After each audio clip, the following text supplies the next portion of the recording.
National highway authority of India పరిధిలో Sagarmala project road నిర్మాణానికి భూములు కోల్పోయి నష్టపరిహారం కోసం ఇక్కట్లు ఏమిటని నెల్లూరు జిల్లా ముత్కూరు మండలం ఈ ఊరు బీట్ 1B బాధిత రైతులు ఆవేదన వ్యక్తం చేశారు. అధికార పార్టీ నాయకులు తిన్నెలపూడి సిద్ధు ఆధ్వర్యంలో గురువారం 2 ఎకరాల భూమి కోల్పోయిన 6 మంది రైతులు తహసీల్దార్ స్వప్నను కలిసి సమస్యను తెలియపరుస్తూ వినతి పత్రం ఇచ్చారు. సాంకేతికపరమైన సమస్య ఉన్నందువల్ల ఇబ్బందులు ఉన్నాయని ప్రాజెక్టు డైరెక్టర్తో మాట్లాడి న్యాయం చేస్తామని తహసీల్దార్ చెప్పారు.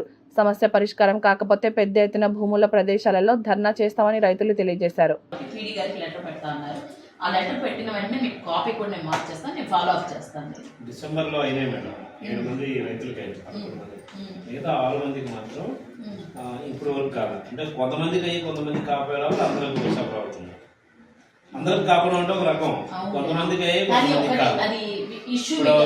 15 లక్షల రూపాయలు డబ్బులు రావాలి.